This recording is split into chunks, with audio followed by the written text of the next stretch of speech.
Hi everyone, my name is Vasudha. Welcome to my channel. In today's video, I will be sharing some of the factors I keep in mind while buying my books or selecting them from a library or choosing them from different platforms to read. So let's dive in.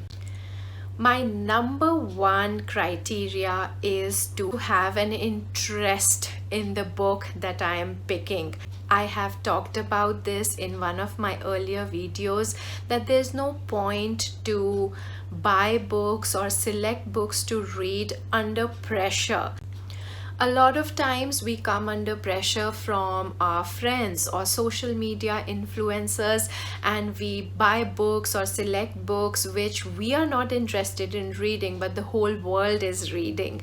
So we tend to get into that kind of a pressure to read what the whole world is reading, and then we end up not liking the book. So for me, the number one criteria is to choose a book which I will be interested in reading.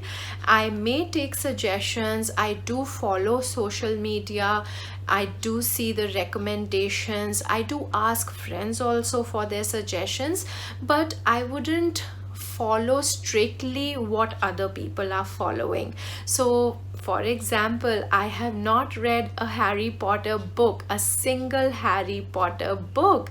So I may be interested in reading, say, Swami Vivekanand, for example. So I go by what interests me rather than what the whole world is reading or which book is the number one bestseller. A lot of newspapers and a lot of online platforms do have that kind of a listing. They have that kind of a ranking which I don't follow.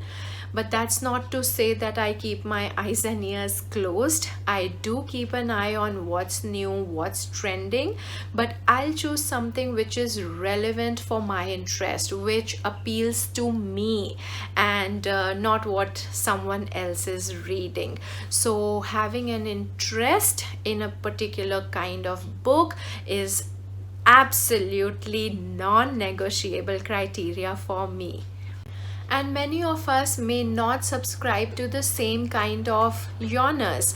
I may not like thrillers, but you would love thrillers. Or you may not like self-help, but I may like self-help. I may like parenting books, but that may not be relevant to you. So I would suggest go by what you want to read, what interests you, and don't get pressured or influenced by people around you. What they are reading is their choice. It's a highly subjective matter, so choose what interests you the most. Next is the blurb. So for me, once I decide what kind of genre I'm interested to read. Sometimes I feel like reading books on nature. Sometimes I feel like reading books on parenting. So I'll do my little bit of research on that. I will maybe Google some of the books. I'll go on Instagram, for example, or I'll use Facebook and see what my friends are reading. But once I've done my research, once I've done a bit of short listing, I will definitely pick the one whose blurb appeals me the most. And blurb, I feel, is a kind of a trailer of a movie, if I can use that analogy. So a blurb helps us to get a quick insight into a book. It helps us to give a good idea of what to expect from the book.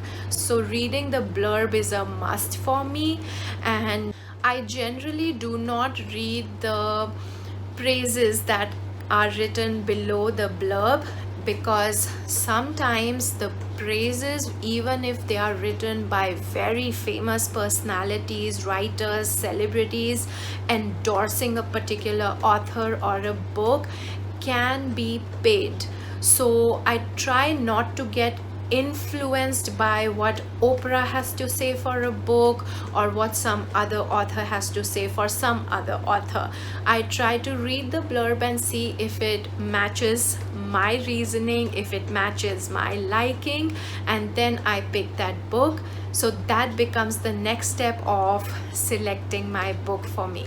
My fourth criteria is to do an author check. Now, a lot of times we pick up books by famous authors, and sometimes we find that books by famous authors also are not as worthy of praise as they are made out to be.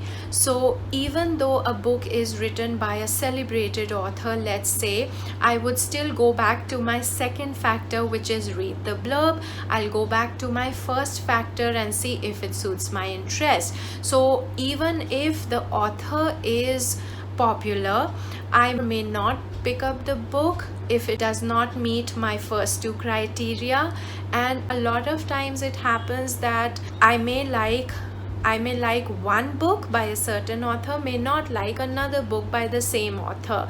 So I do keep in mind who has written the book. And if, for example, if you have seen one of my previous videos, I mentioned that I was a huge fan of Cecilia Ahern's writings. So book after book, I used to find her writings really impressive, so eloquent, the stories were so beautiful. So I would probably pick a Cecilia Ahern book over, say, some other celebrated author's book which I have not read at all.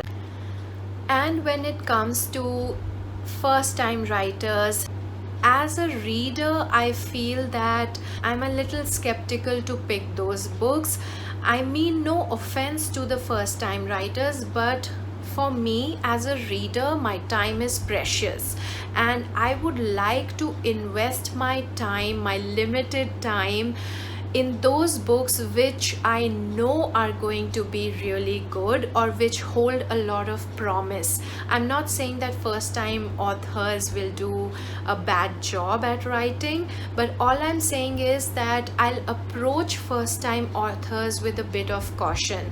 So for example, if I am reading a book on, say, child psychology, so I would be careful to read a first time writer writing a book on psychology, because I'm not sure how much experience that writer has with children. So I'm a little bit apprehensive when it comes to picking up books straight away by first time authors. I do give a lot of support to first time authors. They need our encouragement as readers. For example, there are mom books which are written by women who have written for the first time ever in their lives, and those mom books have really clicked with me. So I do take a look at the credentials, I do give it a try, I do risk it, but it's not always that I would like to go with first time authors. So I do generally take a look at the author, especially when it comes to non-fiction books. I would like to have someone more experienced in, say, the field of politics or in the field of history to give us some theories or ideas or thoughts about these topics. So for me, author check becomes really essential. My next criteria is the price of the book, especially if I'm buying it. If I'm not borrowing it, then it doesn't matter. But when I'm buying books, the price of the book really matters to me. And I'll be candid with you, I don't like to spend so much money on books. As much as I love reading books, I do not want to spend so much money on buying them. And now when I'm turning minimalist, I am trying to find joy in minimal living. I try not to go overboard with accumulating books. I'm not a hoarder anymore, and when I am buying a book, it's like an investment that I do in the book. But I think that the value of many of the books erode over a period of time, so they just keep lying on our bookshelves, even though we may have enjoyed reading them. Even though we may think that they are the best books that we have ever read, still I feel that over a period of time the books do not have so much utility, if you know what I mean. So personally, I don't like to spend a lot of money on books. If I really like a book, let's say, and the price is also steep, so I would rather wait. I would wait for a few weeks, a few months. Like I said, I'm not in any hurry to read books. I do not belong to that rat race. I have not signed up to any kind of reading competition or reading challenge. So I can wait for the prices to drop, and what I generally do is to put those books in my Amazon save later list, and I keep checking on their price on and off. Sometimes you also get some important messages about price drop or price increase through Amazon itself on the app. So what I do is I wait. I do not just go about spending lots of money to read a book just because I want to read it, unless and until it's really important to me. If I have to use it as a reference, or if I have to use it, I know, for a long time, then I would make that bit of calculation in my head that what's the utility, for how long am I going to use this book, for how long that book is going to serve me. So I kind of calculate the price on those lines, and then I see if I am interested in spending that much money or not. My next factor is the date of publication. This applies especially for the non-fiction books that I read.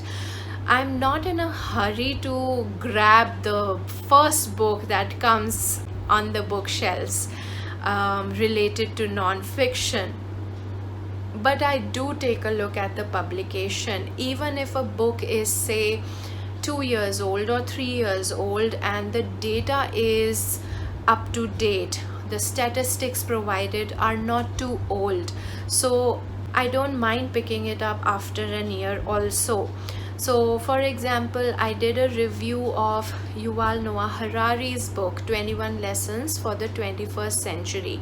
I read that book 2 years after it was published, when the whole world probably had finished reading that book.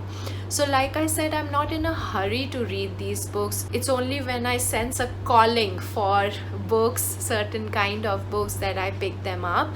But if these are non-fiction books, then I do check the date of publication. I don't think it makes sense to read non-fiction books unless they are history books, which are too dated. So having up-to-date account of events is important in certain genres. My next criteria is the number of pages. I do not have the patience always to read books which are lengthy. I do like books which have a lot to offer. Sometimes many books are so engaging that you don't bother about the number of pages at all. Or some of the audiobooks that you listen to are 16 hours long or 18 hours long. So I do try to select books which are not extremely lengthy, that I will lose my patience in just a few chapters.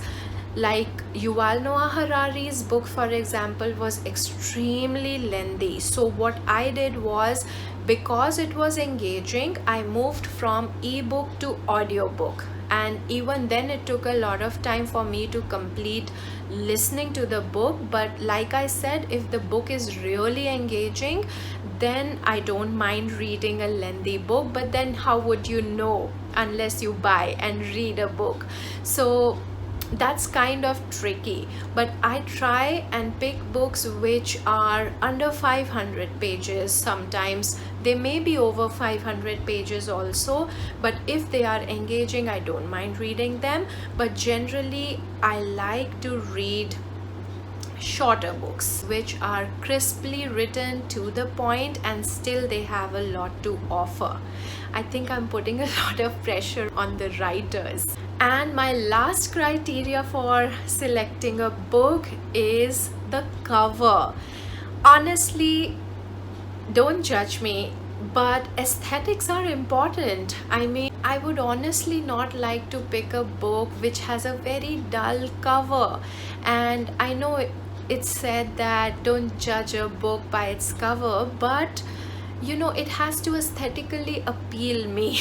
It has to be attractive. If I have to pick a book, it has to have an attractive cover.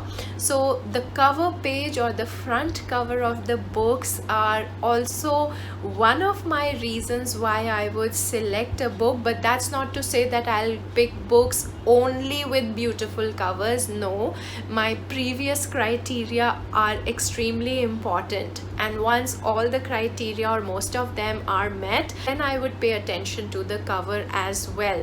It's not the deciding factor, but if the cover is nice, if it's beautiful, if it aesthetically appeals me, then definitely it adds an extra bit of fun to my reading. So beautiful covers or some quirky covers, sometimes they appeal me, and that's also one of the criteria for me to pick my books. But honestly, I would rather not have a cover page which is dull or drab. So the presentation also matters, and that adds kind of an extra element to your reading.